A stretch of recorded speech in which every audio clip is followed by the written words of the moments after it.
kakak-kakak dan juga teman-teman. Berdoa menurut kepercayaan dan agamanya masing-masing, berdoa dipersilahkan.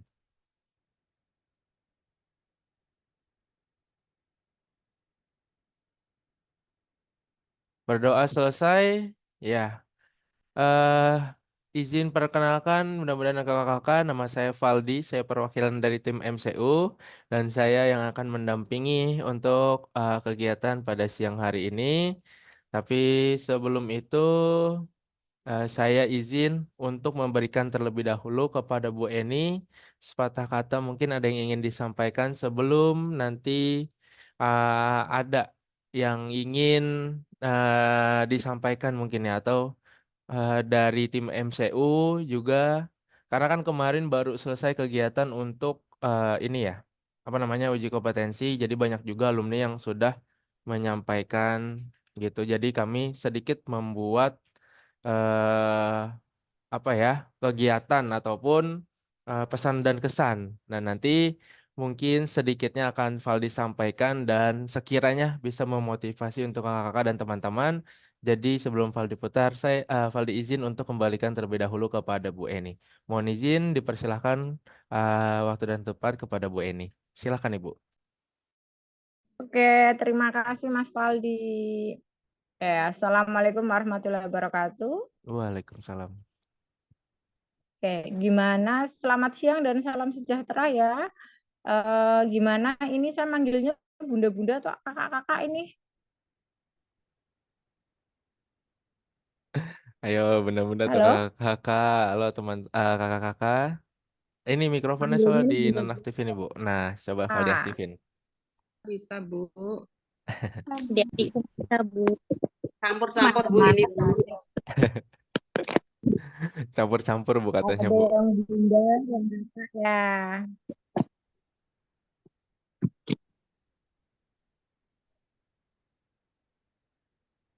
Halo, gimana suara saya aman?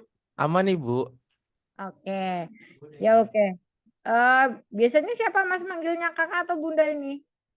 Campur-campur sih Bu. Kakak boleh, Bunda boleh, Ibu boleh, Mbak boleh. Oh, kakak-kakak saja, ada yang minta dipanggil kakak-kakak saja, ada yang minta dipanggil bunda. Oke ya, nanti ada yang tak panggil bunda atau kakak itu. Oke. Eh, Perkenalkan ya, saya Eni Indrayani, saya dari Universitas Muhammadiyah Gombong ya. Ada yang dari Gombong? Ini mahasiswa saya mana ya? Sudah tak kasih linknya, udah pada masuk belum? Halo, ada yang dari Gombong? Ada tuh Bu katanya Bu. Desika Oh, ada Rosiana. yang Oh iya itu ada ya itu. Oke, udah saya share itu Mas itu. Semoga ini mumpung gratis kayak gitu ya. Bisa pada ikut kayak gitu. Oke. Ada yang selain dari Gombong ada yang deket dari Gombong, Cilacap, Purwokerto? Yuk, mungkin Yuk, ada enggak? ada benar-benar kakak-kakak. Cilacap, Purwokerto, Purworejo, ada enggak? Atau kebanyakan dari luar Jawa? Kayaknya sih ada yang di Jawa Bu, tapi nggak deketan sama Jawa Tengah. Oh iya, ini kebanyakan biasanya dari luar Jawa malah ya antusias sekali. Oh ada nih yang dari Cilacap itu, Mas. Tuh di kolom chat itu ada ya. Nih, senang nih kalau yang deket-deket kalau saya ngisi deket-deket ini pada ikut itu. Ada yang dari Jogja ya itu. Oke. Apalagi ya? Ada yang mau ditanyakan? Coba sebelum buat perkenalan saya. Ini baru ya Mas Faldi? Apanya Bu?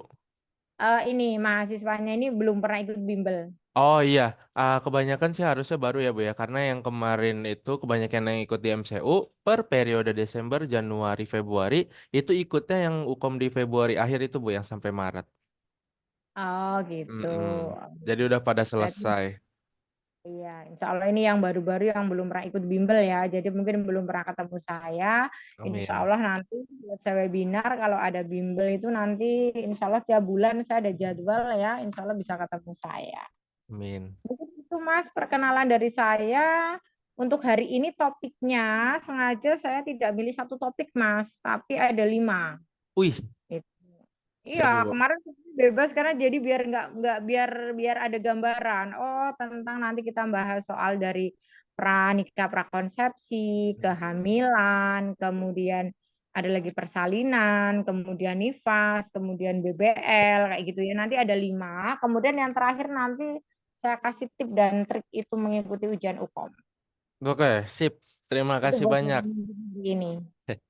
Oke, Weni, terima kasih banyak. Ya, ternyata udah disiapin nih, mudah-mudahan kakak-kakak dan juga teman-teman udah banyak nanti ya, per masing-masing setiap departemen dan mungkin ya izin Ibu seiring berjalannya waktu kita mulai pemanasan dulu. Kita langsung mulai. Nanti ini yang saya screen dari Bu Eni atau dari Valdi, Ibu? Mas Faldi aja yang share screen nggak apa-apa. Oke, siap Ibu. Mohon izin ya Bu ya, mohon ditunggu. Valdi cari dulu untuk datanya.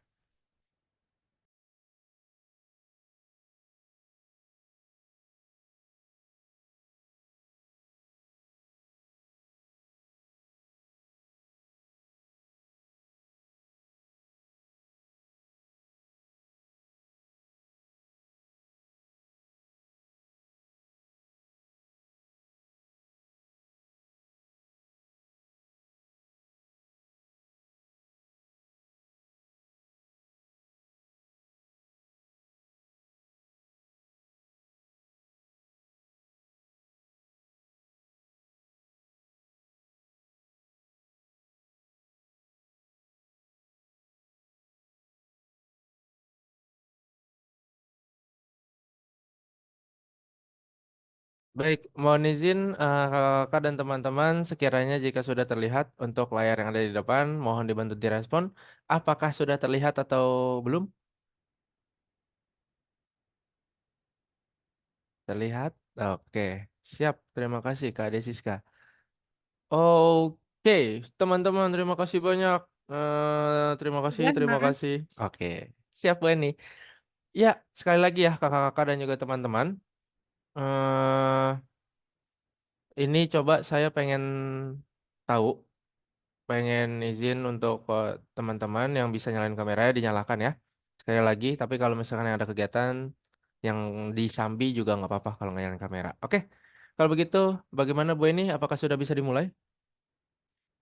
Boleh, Mas. Oke, silakan untuk kakak dan teman-teman untuk rulesnya seperti biasa ya. Ini diberikan waktu selama 1 menit. Jadi nanti saya buka kolom chatnya kalau udah 1 menit. Biar nanti membiasakan kakak-kakak dan teman-teman menjawab satu soal dalam waktu 1 menit. Silakan kita mulai 1 menit dari sekarang.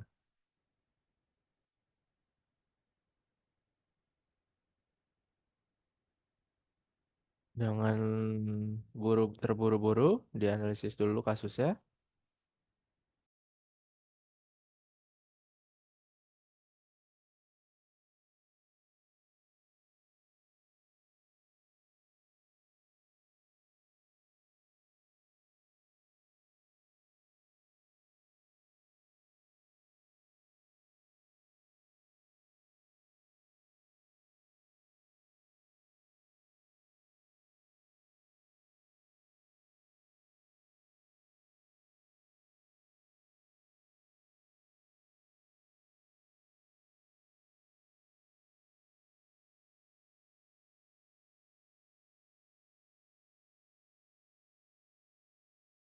5, 4, 3, 2, 1. Yuk, silakan. Saya udah aktifkan kolom chatnya. Bisa disampaikan opsi apa yang sekiranya bunda-bunda atau kakak-kakak jawab. 18, 21. Dengan adanya 230 orang ini pas ya, karena tiganya dari tim MCU dan juga dari Bu Eni. Mudah-mudahan yang lain bisa aktif. Di sini dibuka sama Kak Vera Adven. Wih, keren banget namanya Kak Vera. Oke. Dengan Jawabannya ini Mas, liatin semuanya jawab dari A sampai E ada yang jawab. Oke, oke, izin Ibu ya, sebentar. Ini file ditandai. Oh, ada semua ya Bu ya, ternyata ya Bu ya. Ada semua tadi dari pertama dari D, A sampai E ada semua. D, A. Oke, tapi masih banyak, paling banyak D ya Bu ya. Ada B juga. Oke. Ada D. Oke, sip. Ada C. Oke. Baik. Ada kira-kira yang mau memberikan pembahasannya, kira-kira dari A sampai E, apa yang di opsi itu alasannya kenapa? Gitu. Yuk kakak-kakak teman-teman boleh diraisen. Ada yang mau sebelum saya berikan kepada Bu Eni? Oke, Kak Desiska. Baik, selamat siang Kak Desiska. Selamat siang, Mas. Iya, Selamat siang. baik. Ayo, silakan. Apa yang dijawab, Kak? Teman saya ini Mas. Jawabannya adalah D. Apakah diagnosa yang paling mungkin pada kasus tersebut? Saya memilih D karena keluhannya adalah remaja umur 19 tahun datang ke TPMB dengan keluhan haid dalam sebulan ini sudah berlangsung 2 kali. Jadi keluhnya adalah sebulan 2 kali Oh, dan saya sebulan 2 kali. mohon Terus? masuk bila salah, mohon maaf. Terima Oke, kasih. baik. Kalau begitu, itu yang D berarti ya tadi. Dari Kak Desiska. Baik. Kalau begitu, nah, ini kenapa langsung pada D semua? Kenapa langsung pada D semua? Enak ya kalau di sini ya, habis dengerin gitu masih bisa ngelihat jawaban orang-orang. Kalau begitu saya berikan dulu deh kepada Bu Eni. Tanggapannya gimana Bu? Apakah justru benar jawabannya yang D? Silahkan Bu Eni. Mas, yang lain nggak ditanya dulu. Siapa tahu masih ada yang mau ngasih alasan selain yang jawaban D tadi. Oke, boleh. Selain jawaban yang D, karena Valdi menyimpulkan di Boleh sini Bu. dong. Ketika Lain siapa tadi, tahu ada yang D. maksudnya karena tadi Kak Desis milih jawaban D yang sudah menyampaikan, di sini semua jadi D semua Bu. Khawatirnya langsung pada pindah jawaban. Ada nggak teman-teman yang lain? Ayo. Tuh kan nggak ada Bu, nggak ada Ya, yang angkat tangan. belum tentu loh, D itu betul, belum tentu ya. Oh, oh ada tuh. Ayo Ada jangan yang salah itu. Tadi A juga banyak tuh di atas. jangan hanya dijawab. Ada yang mau disampaikan nggak? Biar Oh, tahu alasannya kayak gitu loh, Mas. Biar tahu alasannya. betul banget. Boleh tuh. Ayo. Tapi nggak ada yang angkat tangan nih Bu. Ayo, coba yang selain jawabannya D, yang memberikan pembahasan. Nggak ada? Oke, nggak ada Bu. Ternyata Bu, cuman berani aja menyampaikan di kolom chat selain jawabannya. Oh, ada kan Nora ini. Ayo, silakan. Jawabannya D atau yang lain Kak? Jawabannya, jawabannya yang itu A, menorrhagia. Karena, Alasannya haid yang sangat banyak berbeda dari siklus haid biasanya dan sudah lebih dari 2 kali.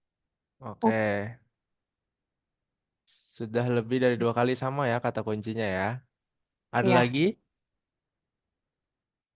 Oke. Dari mana tadi Kak Nura ini? Kalau Kak Desiska kan tadi anaknya Bu ini. Nate, Maluku Utara. Wih, dari Ternate Maluku Utara. Siap, terima kasih. Nah, kata Bunda Nura ini. Semangat. Oke, Semangat. terima kasih. Saya turunkan tangannya. Itu Bu Eni. Jadi tadi ada yang jawabannya D, ada yang jawabannya A. Kira-kira yang mana Bu yang paling tepat? Silahkan Bu Eni. Kayaknya nggak dua-duanya deh. Waduh, nggak dua-duanya. Nah, ini ada dari BUP nih.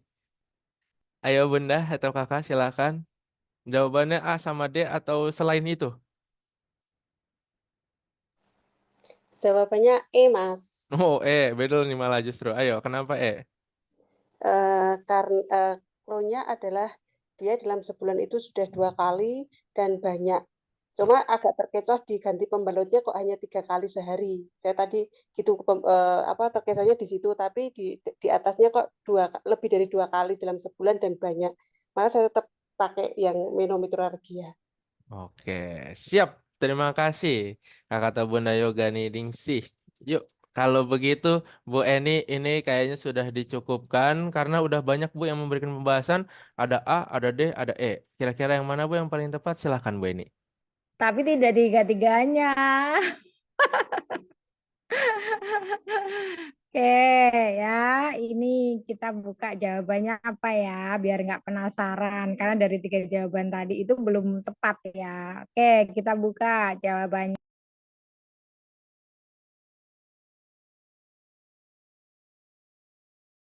Suaranya Bu. Mungkin Kak tutup Bu Eni. Masih ke mute.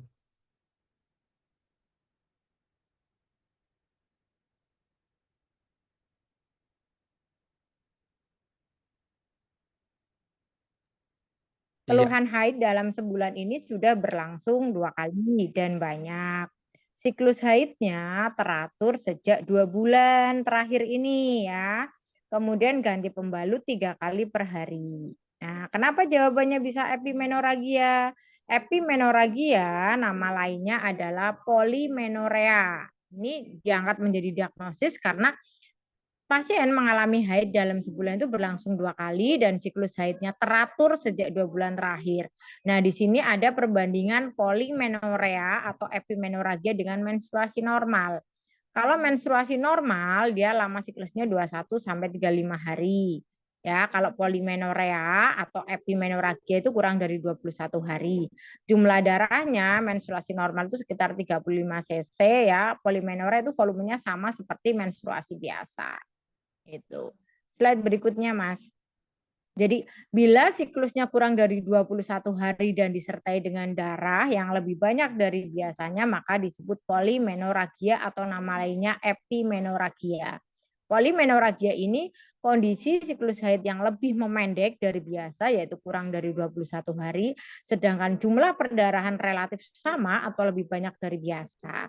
Kalau polimenorea ini merupakan gangguan hormonal dengan umur korpus luteumnya itu memendek, sehingga siklus menstruasinya juga lebih pendek atau bisa disebabkan akibat stadium proliferasi pendek atau stadium sekresi pendek atau karena keduanya. Oke, mari kita bahas tentang option yang salah ya. Tadi option yang saya anggap kurang tepat.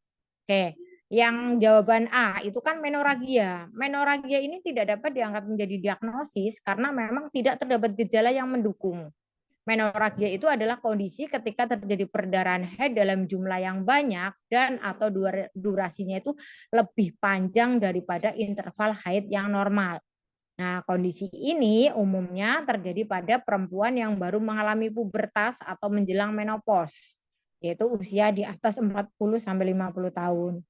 Kemudian yang jawaban B, metroragia tidak diangkat menjadi diagnosis karena tidak terdapat gejala yang mendukung. Metroragia adalah perdarahan yang tidak normal dari vagina di antara periode atau tidak terkait dengan menstruasi. Ini sering disebut dengan perdarahan intramenstrual. Oke, slide berikutnya, Mas. Untuk yang D, jawabannya hipermenorea ini juga tidak diangkat menjadi diagnosis karena tidak terdapat gejala yang mendukung.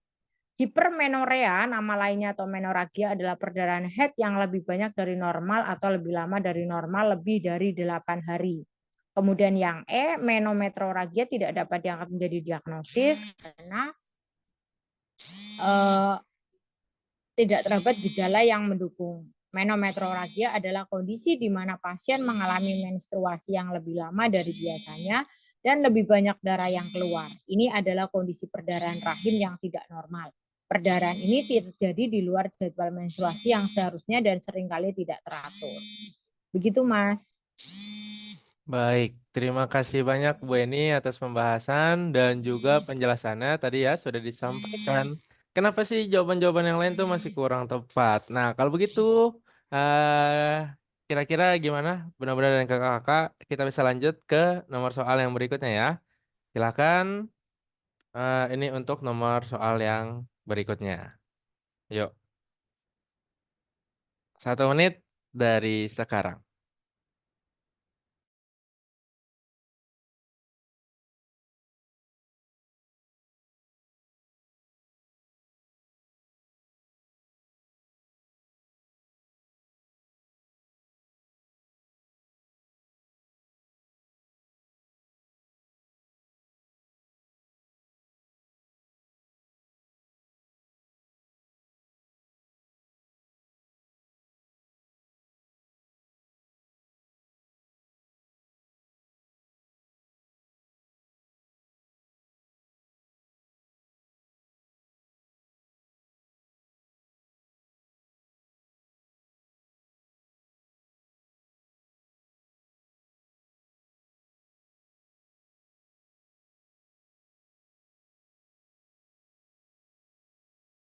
Tiga, dua, 1.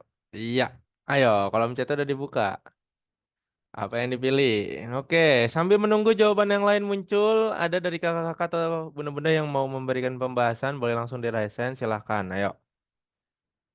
Ini Valdi lihat ada yang memilih jawaban yang D, dibuka sama kakak atau bunda Tuti.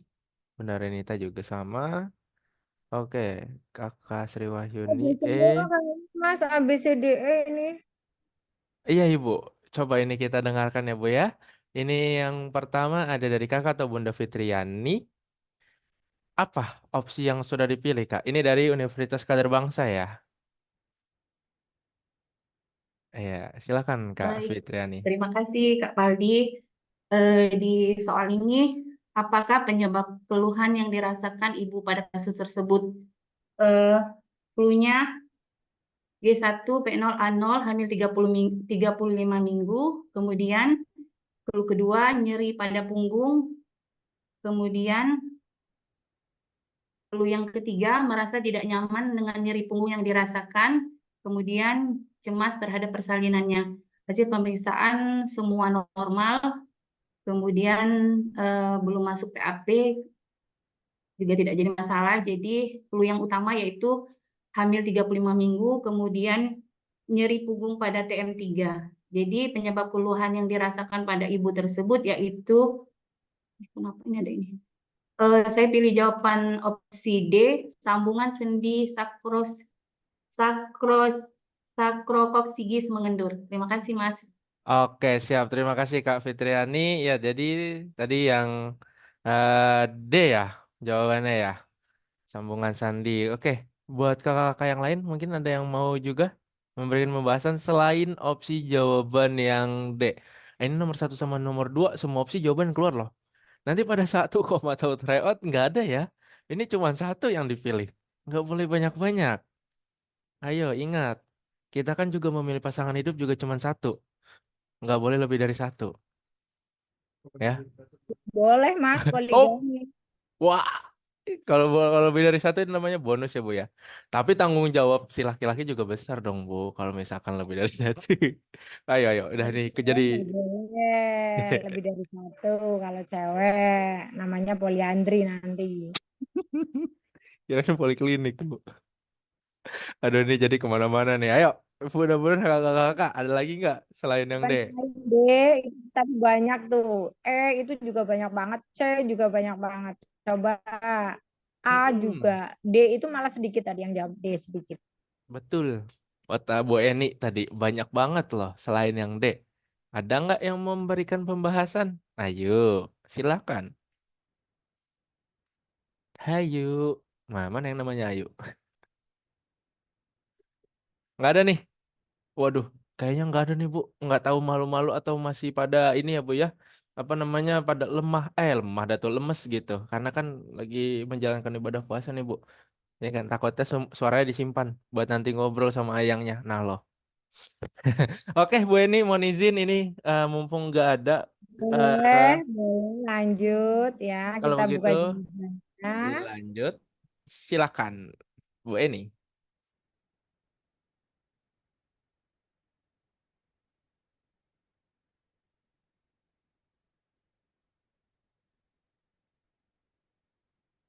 eh Ibu, mohon izin suaranya tidak ada Bu. Nah. Oh iya. Jadi kunci jawabannya itu D ya. Jadi ada sambungan sendi sakrokoksigis yang mengendur. Jadi kata kuncinya ini nyeri pada punggung, kemudian pasien G1 P0A0 hamil 35 minggu. Jadi kenapa jawabannya D? Karena hormon progesteron dan hormon relaksin ini menyebabkan relaksasi pada jaringan ikat dan otot-otot. Nah, proses relaksasi ini memberikan kesempatan pada panggul untuk meningkatkan kapasitasnya sebagai persiapan proses persalinan. Tulang pubis melunak menyerupai tulang sendi. Sambungan sendi sakrokoksigeus mengendur membuat tulang koksigis ini bergeser ke arah belakang sendi panggul yang tidak stabil. Pada ibu hamil, hal ini yang menyebabkan sakit punggung pada bagian bawah. Itu. Jadi seperti itu ya untuk pembahasan jawaban yang betul. Mari kita bahas pembahasan option yang salah, Mas. Ya, di slide berikutnya jawaban A ini bagian terbawah sudah masuk pintu atas panggul. Nah, ini apabila bagian terbawah janin sudah memasuki pintu atas panggul, maka saat bagian bawah digoyang sudah tidak bisa bergerak ya, seperti ada tahanan. Maka yang jawaban A itu tidak kita ambil. Kemudian jawaban B, kenapa tidak kita ambil ya, karena bagian terbawah janin menekan saraf. Nah, kalau bagian terbawah janin menekan saraf, ini yang dinamakan selangkangan petir. Selangkangan petir adalah nyeri tajam dan tiba-tiba yang terjadi selama kehamilan. Itu terjadi ketika janin menekan leher rahim atau saraf di sekitar leher rahim. Ini bukan tanda-tanda persalinan ya. Kemudian jawaban yang C itu hipertrofi pada ligamentum rotundum. Nah, jawaban C tidak kita ambil karena hipertrofi dan peregangan ligamentum selama kehamilan dan tekanan dari uterus pada ligamentum ini menyebabkan nyeri pada ligamentum rotundum. Kemudian yang E itu pembesaran uterus yang menekan diafragma tidak kita ambil, padahal ini tadi banyak jawaban yang milihnya E. Kenapa? Hiperventilasi ini akan menurunkan karbon dioksida. Sesak nafas terjadi pada trimester ketiga karena pembesaran uterus yang menekan diafragma. Oke, lanjut Mas. Jadi kepala janin yang telah memasuki pintu atas panggul ini merupakan tanda permulaan persalinan. Nah, kalau pada primigravida kepala janin itu memasuki pintu atas panggul terjadi pada usia kehamilan 36 minggu atau ada yang menyebutkan masuknya kepala janin pada pintu atas panggul terjadi pada usia kehamilan 38 minggu ya pada primigravida. Mungkin itu pembahasan ya option apa yang betul dan salah. Baik, terima kasih banyak Bu Eni dan itu kakak dan juga teman-teman ya untuk opsi jawaban yang paling tepat. Semoga tadi bisa diterima. Oke, sebelum lanjut ke nomor 3, Valdi mau tanya lagi kira-kira udah siap atau belum lanjut ke nomor berikutnya? Ayo. Valdi putar deh ininya, apa namanya? Pertanyaannya, masih semangat atau tidak? Masih semangat. Satu orang, dua orang, tiga orang. Saya lagi, masih ada semangat atau tidak? Iya, Masih semangat. semangat. Semangat. Oke, mantap, sip. Terima kasih ya buat kakak-kakak dan juga teman-teman. Kalau begitu, semangat terus. Ini baru nomor 2. Kalau mau nanti nomor 3 ini sudah diperkecil untuk opsi jawaban yang dipilih. Silakan. 1 menit dari sekarang. Yuk.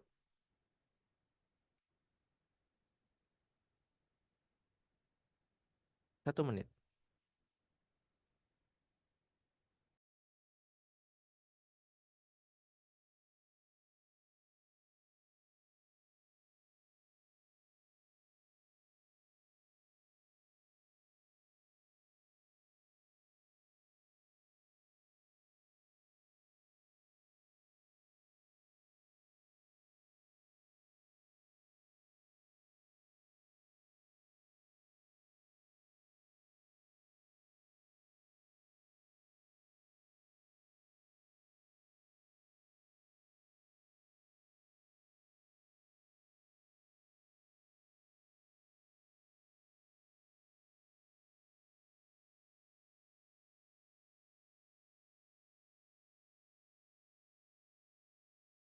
Lima, 4, 3, 2, 1. Oke, 1 menit sudah berjalan. Dibuka sama Kak Sri Mariani.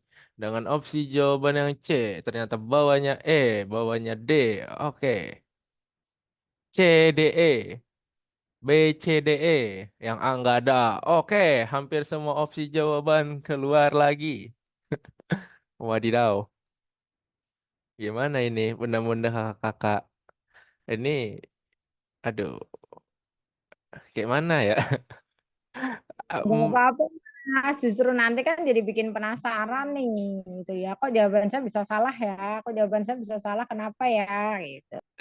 Oke, siap. Kalau kata Bu Eni udah nggak apa-apa, berarti nggak apa-apa ya. Tapi gimana kira-kira buat kakak-kakak dan juga bunda-bunda dari opsi jawaban yang sudah dipilih? Valdi mau yang mewakili?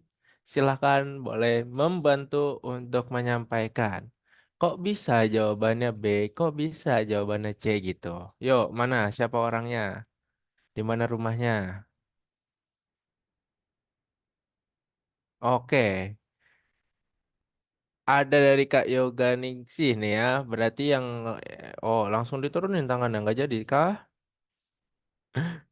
Ayo, gimana mudah-mudahan dan teman-teman yang lain? Oke, sebentar Kak. Ini ada Kak Yeremia nih. Ganti-gantian dulu ya.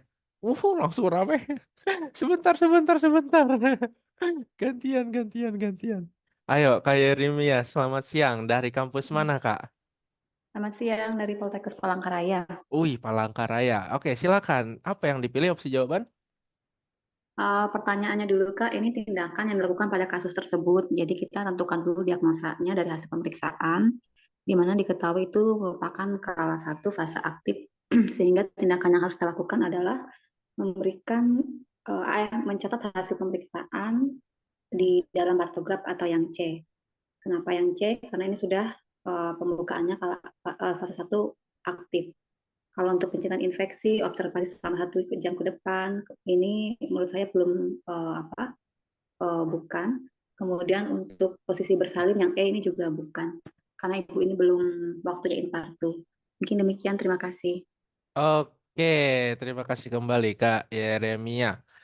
Ada yang masih bertahan, Kak Yoganingsih dan Kak Yani. Kak Yoganingsih saya izin berikan dulu ya. Tadi soalnya Kak Yoganingsih sudah duluan di nomor yang sebelumnya, jadi saya kasih dulu ke Bunda atau Kakak Yani. Kakak Yani ini jawabannya sama atau beda dari yang tadi disampaikan Kak Yeremia? Silakan. Beda. Oke, dari kampus mana Kak Yani? Dari kampus Tikes Hamzar Lombok Timur. NTT ya. Oke. Enggak, Nusa Tenggara Barat. Oh, sorry maaf. NTB ya, Lombok saya lupa. Tikar Hamzat. Oke, silakan opsi yang dipilih apa? B, Mas, observasi selama 1 jam ke depan. Karena Alasan saya karena di sini kontraksinya masih 2 kali dalam 10 menit. Jadinya kontraksinya belum adekuat. Makanya untuk rencana tindakannya observasi selama 1 jam ke depan. Mungkin oke. itu saja. Baik, terima kasih Kak Yani. Saya izin turunkan tangannya. Terakhir, Kak Yoga Ningsih. Mungkin jawabannya sama berbeda. Oh, ternyata kayaknya sama ya. Selalu langsung diturunin tangannya. Baik, saya izin berikan lagi kepada Bu Eni. Kira-kira tanggapannya bagaimana, Bu? Tadi semua opsi jawaban 4 udah keluar ya. Tapi Valdi nggak ngelihat yang jawabannya A. Tapi ini tadi udah 2 orang, Bu, yang mewakilkan. Kira-kira yang mana nih, Bu, yang paling tepat? Silakan, Bu Eni. Oke ya Mas, ini harus jeli, memang harus jeli. Jadi tadi kalau hanya langsung lihat pembukaan sudah 4 cm, langsung rata-rata tadi saya lihat jawabannya itu hampir kebanyakan itu C, hasil pemeriksaan dicatat di dalam kartograf. Yang jawab B itu beberapa orang itu cuma 4 apa tadi saya lihat ya, itu. Coba kita lihat jawabannya yang betul yang mana. Yuk. Jadi jawabannya yang betul adalah yang B, observasi selama 1 jam ke depan. Kata kuncinya apa? Mules yang dirasakan itu teratur melingkar ke pinggang setiap 10-15 menit sekali. Letak kepala sudah masuk pintu atas panggul. Kontraksinya 2 kali dalam 10 menit, lamanya 25 detik. Ya, ini dicatat kontraksi 2 kali dalam 10 menit, lamanya 25 detik. Pemeriksaan dalam, pembukaan 4 cm, porsio tebal lunak, selaput ketuban positif, kepala H2, ubun-ubun kecil kiri depan. Nah, kenapa jawabannya B? Jadi kita tahu ya, kalau bidan ini memakai partograf ini untuk membantu penolong persalinan dalam memantau, mengevaluasi, dan membuat keputusan klinik, baik persalinan normal maupun yang disertai dengan penyulit. Nah, pencatatan pada partograf ini dimulai pada saat proses persalinan masuk dalam fase aktif. Bila hasil pemeriksaan dalam menunjukkan pembukaan 4 cm tapi kualitas kontraksinya belum adekuat, yaitu minimal 3 kali dalam 10 menit dan atau lamanya masih kurang 40 detik, maka lakukan observasi selama 1 jam ke depan. Jika masih sama, berarti pasien belum masuk fase aktif. Kalau belum masuk fase aktif, maka belum bisa dimasukkan ke dalam partograf. Oke, ya. Gitu. Jadi itu jawaban yang betul dan alasannya. Terus kita bahas jawaban yang salah ya, Mas, option yang salah. Ini. Oke, jawaban yang A itu lakukan pencegahan infeksi, ya kan? Ini tidak kita ambil. Kenapa? Pencegahan infeksi itu kan dilakukan sejak awal proses persalinan ya, tidak menunggu pembukaan 4 cm. Kemudian yang C, kenapa tidak jawab yang C? Padahal banyak yang tadi bunda-bunda dan kakak-kakak ini jawabnya C. Hasil pemeriksaan dicatat di dalam partograf. Jadi kenapa tidak yang C? Ya tadi, karena pencatatan di partograf itu dimulai ketika masuk dalam fase aktif. Pada kasus ini pembukanya 4 cm, tapi kualitas kontraksinya belum adekuat. Ya, karena kontraksi yang adekuat itu minimal 3 kali dalam 10 menit dan atau lamanya itu ya harus lebih dari 40 detik. Kalau masih kurang dari 40 detik itu belum adekuat. Jadi pasien belum bisa masuk fase aktif. Nah, jawaban D, berikan ibu keleluasaan melakukan mobilisasi. Ini boleh dilakukan, tapi kurang tepat untuk menjawab di kasus ini. Kemudian yang jawaban E, membantu pengaturan posisi ibu untuk bersalin. Ini belum perlu dilakukan pengaturan posisi ya, karena masih pembukaan 4 cm. Mungkin itu Mas jawabannya ya. Baik, terima kasih banyak Bu Eni. Iya, sekali lagi ya, bunda-bunda dan kakak-kakak, jangan sampai terkecoh. Ingat, opsi jawaban yang harus dipilih nanti hanya satu pada satu uji kompetensi. Kalau memang diantaranya kurang yakin, ada namanya fitur itu dalam CBT, computer based testnya, apa namanya, pada saat UKOM, ada namanya tombol ragu-ragu. Jadi kalau misalkan ada yang masih ragu-ragu atau misalkan masih kurang yakin dengan jawabannya, itu jangan langsung dijawab. Tapi kalau memang nggak yakin silahkan dilewatin. Tapi kalau nggak ya klik tombol ragu-ragu. Biar nanti ketahuan tuh diseleksi. Oh ini yang tadi jawabannya masih ragu-ragu gitu. Jadi kalau pada saat di koreksi gitu, sebelum diklik selesai, pada saat nanti ujian aslinya ya, jadi masih bisa dilihat lagi gitu ya. Oke. Paling harap untuk nomor soal yang ketiga ini bisa membantu mengevaluasi untuk nomor soal yang berikutnya. Kalau begitu, coba. Ini Valdi sebenarnya masih penasaran ya. Sampai benar-benar ngelihat opsi jawaban kalau bisa tuh cuman ada dua. Misalnya ada E, ada D, udah itu aja gitu. Ya, coba. Ayo kita tes lagi untuk nomor soal yang berikutnya. Valdi matikan dulu untuk kolom chatnya. Silakan. 1 menit dari sekarang untuk nomor soal yang keempat.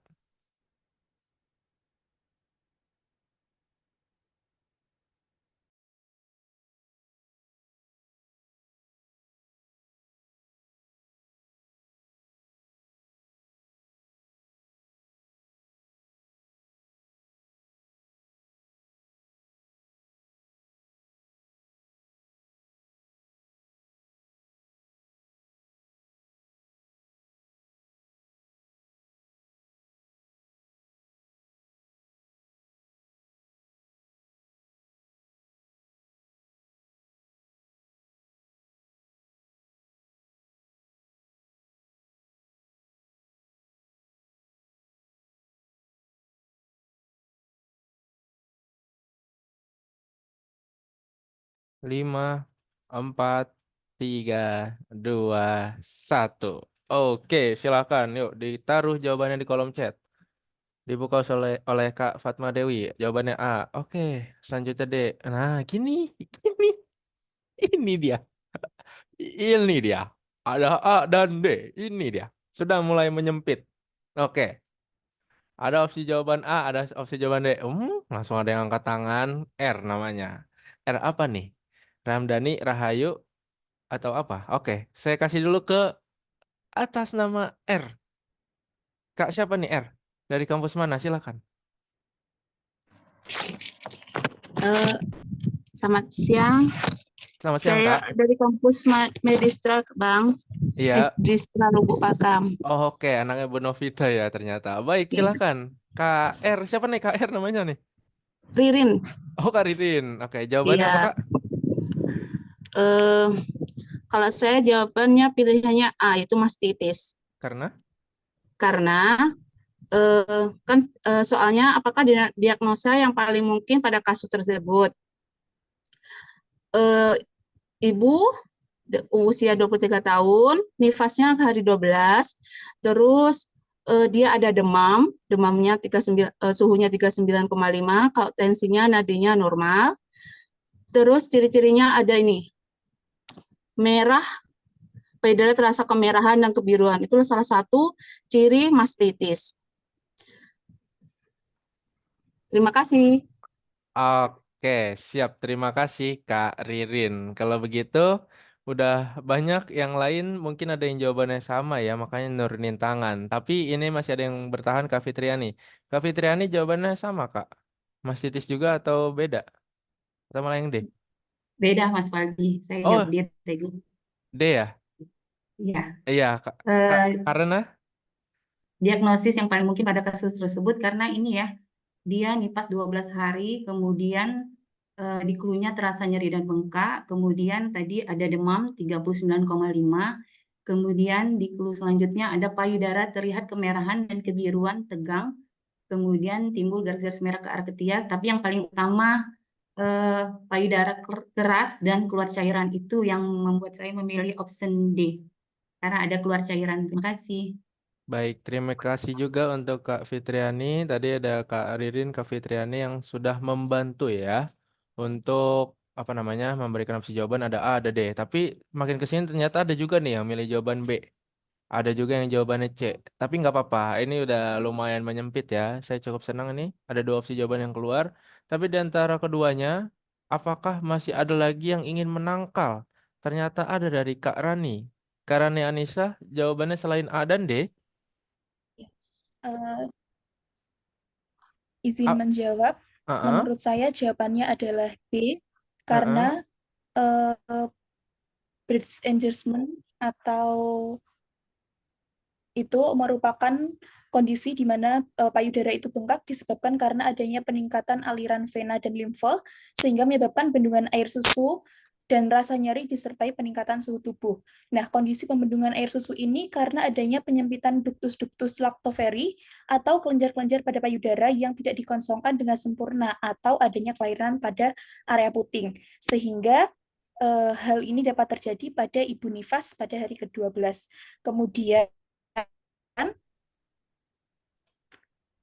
payudara mengakibatkan B tidak mendapatkan air susu seperti itu.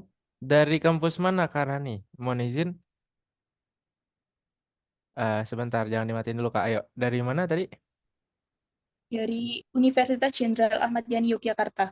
Oke, Unjani sama Bu Liberty ya berarti ya. Oke, terima kasih. Ya, itu Bu Eni perwakilan jawaban ternyata makin ke sini makin banyak. Kalau begitu gimana Bu? Tanggapannya apakah yang A, yang D, atau bahkan malah yang B tadi terakhir dari Karani? Silakan Bu Eni. Bu, mohon izin Bu ke mikrofonnya. Iya. Nah, Oke, jawabannya itu antara dua itu betul, antara A atau D itu ya. Jadi kita jawab jawabannya yang betul adalah D, abses payudara. Itu ya, kenapa? Jadi kata kuncinya ini payudaranya terasa nyeri dan bengkak, badan kadang menggigil, suhu 39 sampai 5 derajat Celcius, payudara terlihat kemerahan dan kebiruan, tegang dan timbul garis-garis merah ke arah ketiak. Ketika diraba payudara keras dan munculnya cairan ya dari keluar cairan ya itu. Nah, ini kenapa jawabannya D ya kan? Jadi kalau abses payudara ini kan ada peradangan, bengkak, merah, bahkan biasanya ada muncul nanah pada payudara yang disebabkan pada bakteri.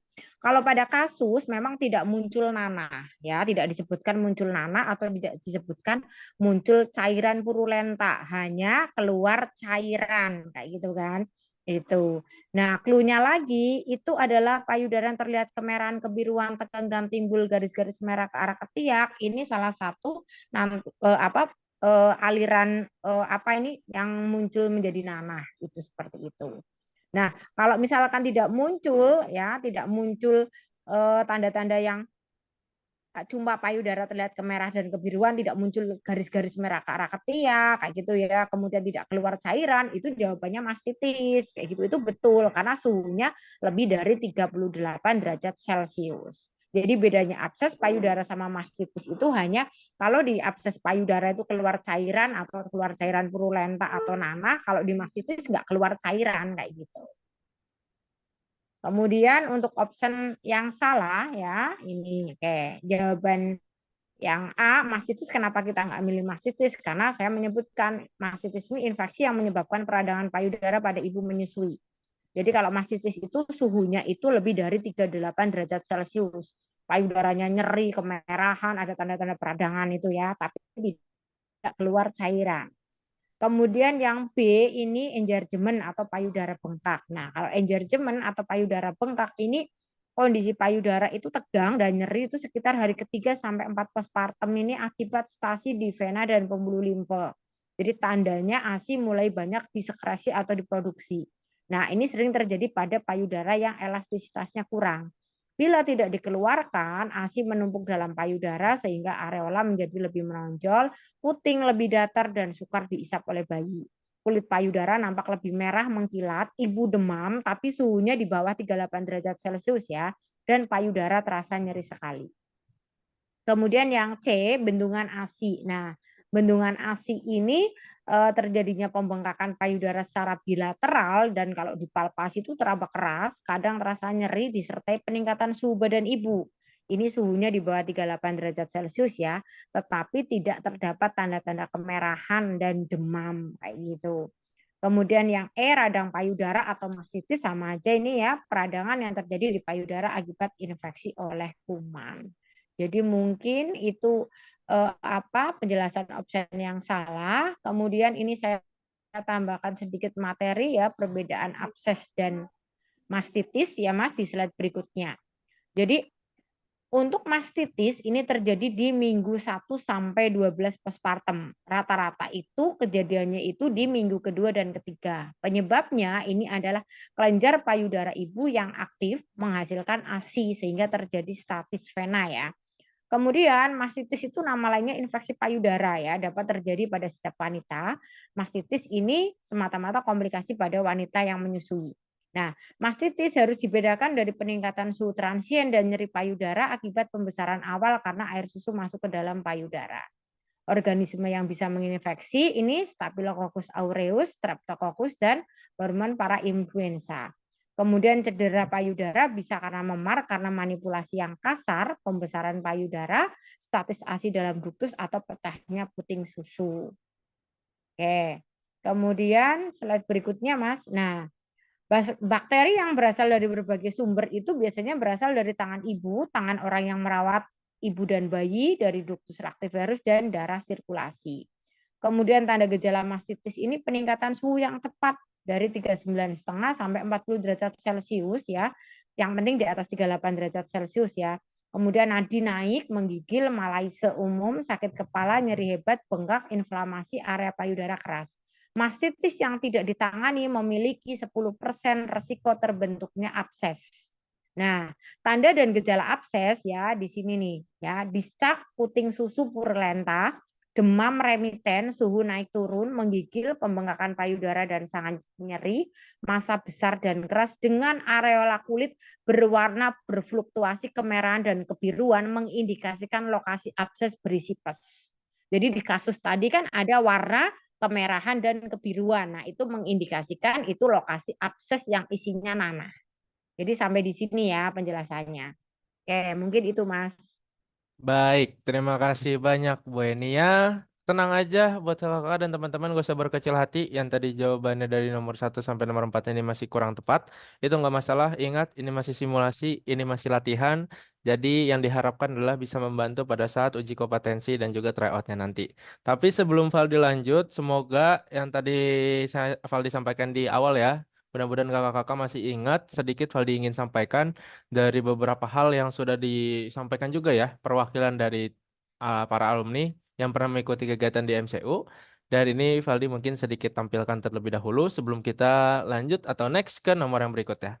Yang diharapkan pun juga semoga ini bisa bisa apa namanya turut memotivasi buat bunda-bunda dan kakak-kakak.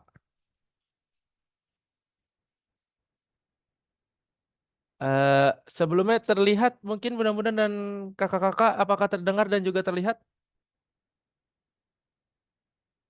Coba suaranya Terlihat. terlihat ya Bu. Kalau suaranya Bu aman Bu? Suara videonya? Enggak aman, Mas. Oh belum ada suaranya ya? Belum. Coba. Ada? Ah?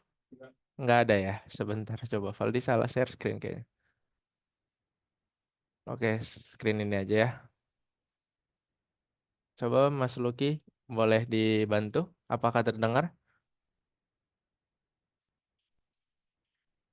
Gimana Mas Lucky? Tidak terdengar ya? Oke.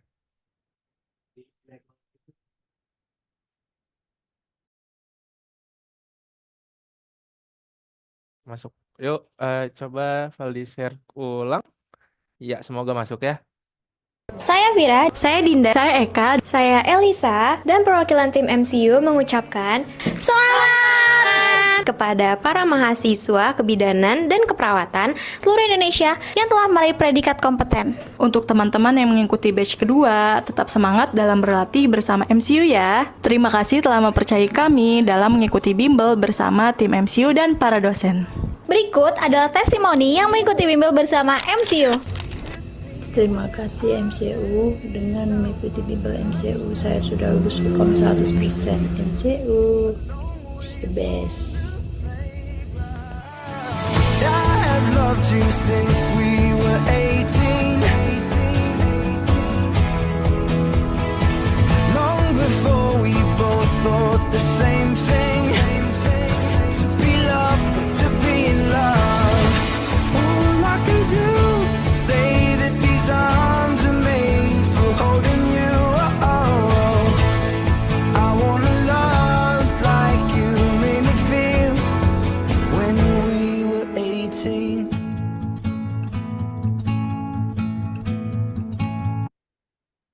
Iya, mungkin itu sedikitnya ya, bunda-bunda dan kakak-kakak ya. Intinya apapun yang sudah diusahakan, semua bisa membuahkan. Tapi kalau misalkan kakak-kakak sama bunda-bunda nyiapinnya, aduh, hamin satu minggu, hamin satu bulan, yang nanti tiba-tiba laporan Mas, saya nggak kuat persiapan hamin satu minggu, hamin satu bulan. Pokoknya jangan nyalahin keadaan, semua kembali lagi ke diri masing-masing ya. Sudah sampai sejauh mana usaha kakak-kakak dan juga bunda-bunda untuk mempersiapkan sebelum uji kompetensi nanti. Tapi pertanyaan Valdi satu, buat bunda-bunda dan kakak-kakak, baik dari profesi ataupun D3, ya, kiranya gimana? Yang nanti akan mengikuti di periode yang kedua ataupun ketiga, sudah siap untuk dinyatakan kompeten atau belum? Udah. Silakan. 2, 3, Kalau siap. 4 orang doang yang mau kompeten. Sekali lagi, Siap. sudah siap kompeten atau belum? Siap kompeten. Siap kompeten. Amin. Amin ya rabbal alamin ya. Jadi itu yang diharapkan, semoga bisa memotivasi sedikitnya ya dari para alumni yang sebelumnya sudah pernah turut merasakan bagaimana sih menghadapi Ukom gitu. Salah satu tempat juga di mana yang bisa diajak untuk berjuang bersama. Kalau misalkan ditanya, emang MCU bisa Mas menjamin kelulusan? Tidak. Tidak menjamin kelulusan, mudah-mudahan kakak-kakak. Tapi kalau misalkan mau gandeng tangan, menjadikan salah satu sebagai lembaga ya untuk nantinya bisa menghadapi uji kompetensi, yaitu salah satunya di MCU. Kalau misalkan mau ikut, silahkan ya. Benar-benar kakak-kakak nanti bisa ikut di bulan April ya, tanggal 1 udah dimulai. Ini hanya untuk 100 orang lagi ya. Kemarin udah full, jadi kami melihat situasi dan kondisi juga yang masih ternyata muat dan juga bisa untuk mengajak bunda-bunda beberapa lagi. Ya, kami buka lagi untuk 100 orang dan nanti itu biayanya ya bunda-bunda udah tahu lah ya, kakak-kakak tryout harganya berapa. Terakhir itu Valdi kemarin keliling-liling itu udah ke Bengkulu. Kemarin baru pulang dari Makassar, baru pulang dari Palopo. Mungkin di sini ada yang dari Sulawesi, terus baru balik juga dari Rantepau dan Makale, Toraja Utara. Ya, itu Valdi udah nanya. Ya, sama juga rata-rata ikut tryout 275. Hasilnya dikasih atau enggak? Dikasih. Tapi pembahasan dikasih atau enggak? Enggak dikasih. Tapi kalau ikut di MCU, nanti biayanya itu paling mahalnya berapa? 129.000.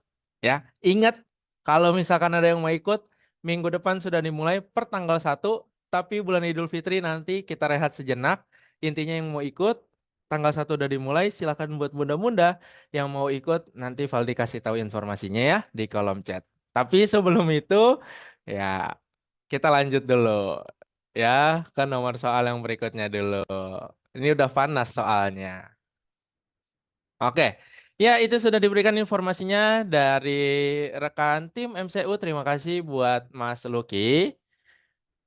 Disimpan dulu, yuk Bunda, disimpan dulu linknya, di copy paste dulu linknya. Ayo, ayo, ayo, coba. Mudah-mudahan sudah terlihat dan kakak-kakak di kolom chat. Sudah terlihat atau belum? Coba Valdi mau dengar. Udah, Mas. Ayo, oke sudah terdengar. Kalau begitu silakan untuk sekarang select dulu, di copy dulu, habis itu di paste. Nah, oh udah siap Kak Cynthia. Oke sip. Oke Kak Susianti juga sudah. Ini namanya tipis-tipis ya Kak Cynthia dan Kak Susianti. Oke, yang sudah ya sudah, yang belum masih ada kesempatan. Oke Kak Rismawati siap. Terima kasih. Oke, siap. Bu Nyoman Darmi. Buat benar-benar kakak-kakak di copy paste dulu. Udah di copy paste atau belum linknya? Kalau sudah Valdi lanjut nih. Sudah ya? Udah. Oke, berarti udah ya. Jangan lupa nanti kalau misalkan ada kesempatan mau diajak teman-teman yang nggak hadir di dalam Zoom juga boleh ya. Oke, sip. Ini untuk nomor soal yang berikutnya. Valdi nonaktifkan lagi untuk mikrofonnya dan kolom chat. Silakan kita lanjut. Soal terakhir, Mas. Oh, soal terakhir, Bu. Waduh, mantap. Kan cuma 5. Oh iya, ternyata cuma 5 teman-teman kakak-kakak. Ayo, ini silakan soal terakhir dari Bu Eni. 1 menit dimulai dari sekarang.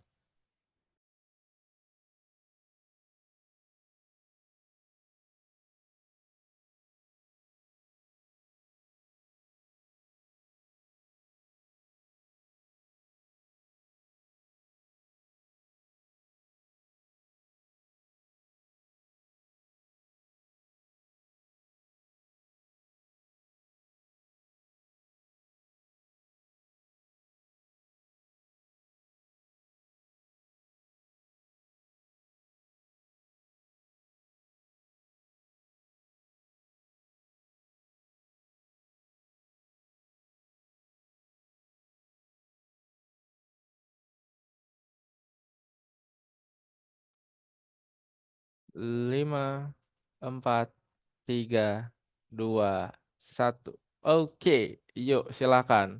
Semoga ini satu jawaban ya. Oke, dibuka sama Kak atau Bunda Tuti. B. Oke, tuh kan udah mulai satu jawaban kan? Tapi ada nih dari Kak Ratniati. Jawabannya A. Oke, baru sendirian yang jawabannya A. Yang lain mungkin ada yang mau nemenin. Oh, ada juga dari Kak Alfiera. Yuk sambil nunggu yang lain. Nah, gitu dong. Langsung ya kan. Ini ada dari Kak Maria Eka Putri. Dari kampus mana Kak Maria? Selamat sore. Selamat sore, Kakak. Iya, dari kampus mana Kak Maria? Dari kampus Universitas Santo Paulus Ruteng, Kakak. Widih, dari Ruteng. Itu Ambon ya atau mana ya? Aduh, maaf saya lupa. Flores, Kakak. Flores. Oh ya Manggarai. Allah, Flores. Oke, silakan Kak Maria dilanjut. Apa opsi yang sudah dipilih? Nah, Kakak, dari pertanyaannya, apakah diagnosis yang tepat sesuai kasus di atas? Jadi di sini saya menjawab ikterus fisiologis, di mana umur bayi 5 hari dibawa ibunya ke puskesmas dengan keluhan hanya malas menyusui dan tidur terus. dan kulit usia kehamilan cukup bulan, dan kulit berwarna kuning terlihat sejak 2 hari yang lalu. Dan hasil pemeriksaan kulit bayi kuning di daerah wajah, berat badan 2,3 kg. Panjang badannya 48 cm, suhu 36,8 derajat Celcius. Jadi saya menjawab opsi B, Kakak. Baik, terima kasih Kak Maria. Tadi dari Tante Paulus Ruteng, saya turunkan tangannya. Tapi yang selanjutnya tadi sebelum Kak Fitriani ada Kak Ripka. Sebentar ya Kak Fitri. Kak Ripka, apakah jawaban opsinya sama atau berbeda? Mungkin kalau sama bisa ditambahkan atau berbeda? Gimana Kak Ripka? Jawabannya sama, Mas. Karena Oke. di sini kuncinya kan kalau dia yang ikterus patologis itu dia kuning wajahnya pada saat kurang dari 2 hari atau lebih dari 14 hari. Karena di sini tertulis 5 hari, jadi jawabannya ikterus fisiologis, Mas. Terus di sini ada kadar bilirubinnya juga 10 mg per dl, Mas. Terima kasih. Baik, terima kasih juga Kak Ripka. Saya izin turunkan tangannya. Iya, lanjut lagi ke Kak Fitriani. Ini sama atau berbeda Kak Fitri? Sama Mas, cuman saya mau perjelas aja karena Oke. ini masih terjadi pada minggu pertama usia umur kuningnya juga terletak di daerah wajah dan bilirubinnya tidak melebihi dari 10 mg per desiliter, jadi masih termasuk diagnosis ikterus fisiologis. Terima kasih Mas. Baik, terima kasih juga Kak Fitri. Oke, Kak Muntiati. Ini saya manggil Kak Erna, Kak Muntiati atau apa nih? Oke, selamat sore, Bunda atau Kakak Erna aja ya mungkin ya. Oke, jawabannya sama atau berbeda? Selamat sore kakak. Beda, saya milihnya yang A. Silakan, ayo. Kenapa yang A? Iya, soalnya kuningnya sudah 2 hari yang lalu. Sejak 2 hari tanam. Ada Ya lagi?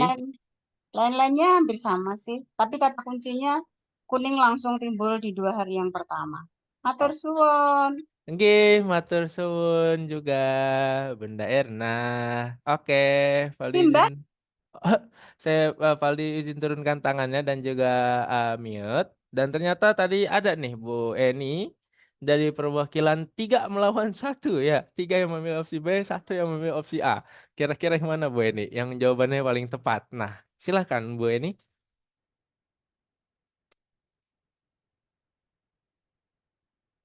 Oke Mas, tadi saya Oke. lihat jawabannya ada yang A, B, itu ada juga yang C ya. Oh, Tadi ada ada yang juga. jawab C juga.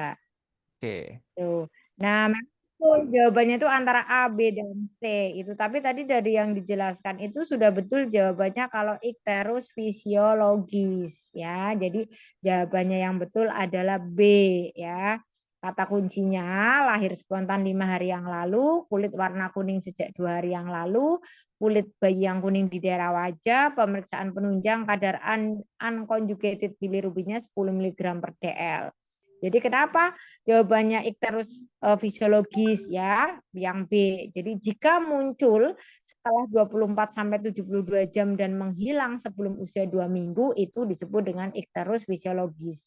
Nah, pada kondisi ini bilirubin yang belum terkonjugasi atau unconjugated bilirubin itu terdeteksi kurang dari 15 mg per dl. Namun ada juga yang menganggap normalnya itu 17 sampai 18 mg per dl ya. Itu untuk jawaban yang betul. Kalau untuk pembahasan opsi jawaban yang salah ya di slide berikutnya. Jadi yang A, ikterus patologis. Nah, dikatakan ikterus patologis ya jika ya kan sklera menguning kulit atau jaringan lain akibat penimbunan bilirubin dalam tubuh. Nah, keadaan ini merupakan tanda penting penyakit hati atau kelainan fungsi hati, saluran empedu dan penyakit di dalam darah.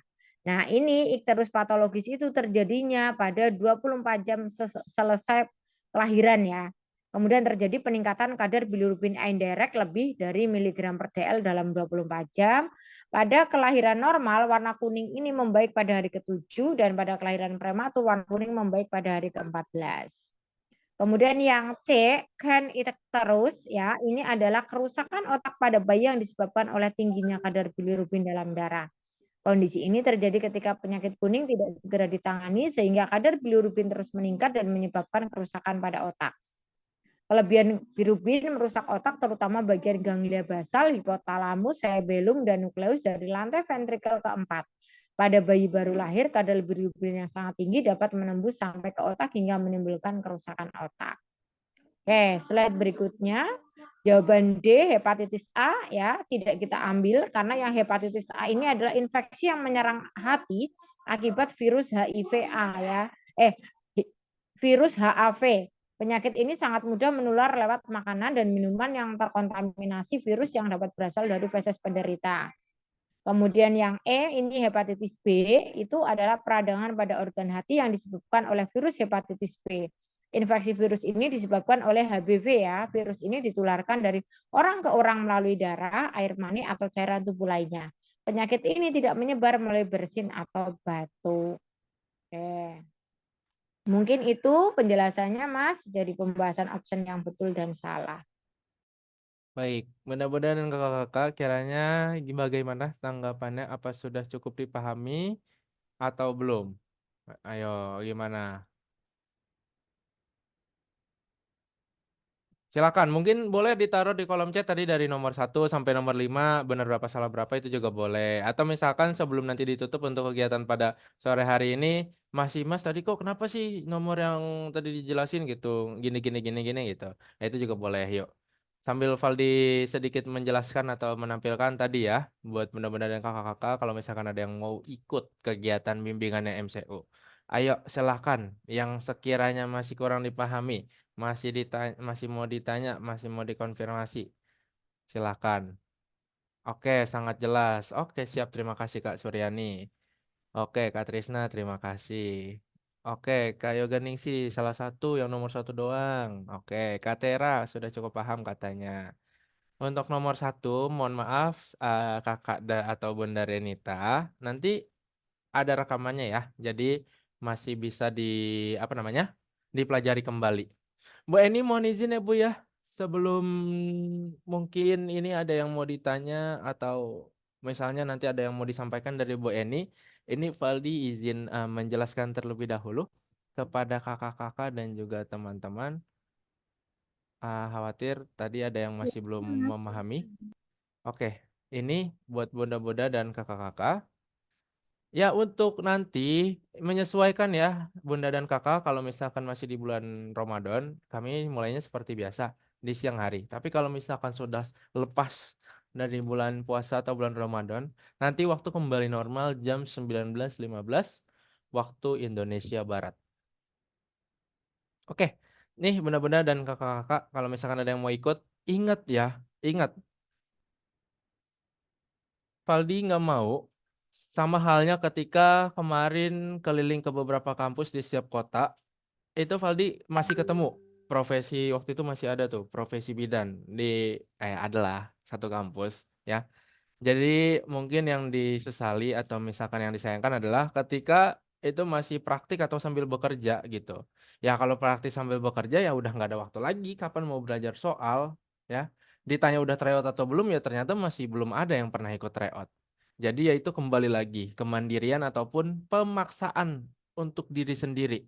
Memang kalau nggak mau dipaksa ya nggak bakalan bisa gitu untuk latihan soal-soal. Tapi ingat sekali lagi kakak-kakak dan mudah-mudah kalau ada yang mau ikut ini terbagi menjadi 2 kelas ya. Ini bulan April full. Sampai nanti kalau bulan Mei ya itu tergantung lagi dari kebijakannya MCU. Ingat full bulan April cuma 99.000 dan 129.000 untuk 2 kelas yang berbeda. Dan ini nanti untuk 100 orang berikutnya lagi akan mendapatkan 2 harga ini. Kalau misalkan nanti sudah lebih atau misalkan ternyata baru konfirmasi dan harganya beda, jangan salahin tim MCU ya. Pokoknya ini ada 2 biaya. Ingat, ini untuk full di bulan April selama Senin sampai Rabu. Kalau setelah bulan puasa atau bulan Ramadan, pertemuannya kembali normal. Kita jam 19.15 waktu Indonesia Barat. ada free tryout. Setiap hari dapat 6 soal. 6 kali 12 sudah berapa? 72 soal. 72 soal ditambah 180.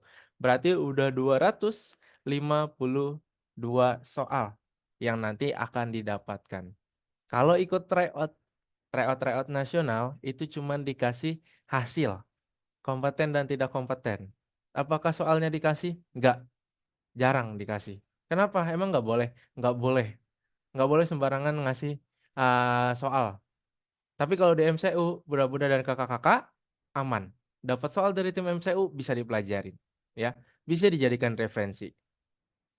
Paling nggak mau nanti ada terjadi lagi yang laporan, Mas ini saya ikut UKOMnya gimana? Kemarin udah 3 kali ngulang, tapi ternyata untuk ngulang yang keempat kali udah nggak boleh. Nama saya nggak ada terdaftar dari institusi. Itu dari kampus mana Mas? Saya nggak bisa sebutin. Pokoknya ada, kemarin saya lagi di luar kota. Ya, saya nggak mau. Buat bunda-bunda kalau bisa dapat gelarnya gelar first taker ya, sekali ujian langsung lulus kompeten. Jangan lagi ada yang ngulang, jadi harus disebut retaker gitu ya. Oke, silakan bunda-bunda ingat ada yang 99.000, ada yang 129. Yang membedakan adalah kalau yang 99.000 itu tryoutnya cuma 30. Kalau misalkan ada yang ikut 129.000, tryoutnya 180 plus 12 kali ya. Jadi itu buat mudah-mudahan kakak-kakak, bagaimana kira-kira mungkin yang Valdi atau tadi Bu Eni sampaikan sudah cukup dipahami atau belum? Udah, Mas. Oke, terima kasih Bunda Suryani. Yang lain? Udah. Nah, oke, ayo dikopas dulu. Dikopas dulu pendaftarannya di kolom chat, di copy paste dulu biar nggak lupa. Nanti kirim dulu ke temennya atau dikirim dulu ke grup angkatannya. Jadi kalau misalkan mau nge-share ke teman-temannya yang lain itu udah ada chatnya. Jangan lupa presensi dan juga link pendaftaran ada di kolom chat. Ya, buat kakak-kakak dan teman-teman sambil diisi. Nanti kalau mau konfirmasi ke Valdi boleh dikonfirmasi aja. Di linknya juga ada kok nomor Valdi. Tapi sebelum itu Valdi mungkin mau izin, takutnya Bu Eni nih mau nyari takjil atau mau masak-masak. Kira-kira ada lagi Bu Eni yang ingin disampaikan? Silahkan Bu Eni. Ada Mas di slide berikutnya.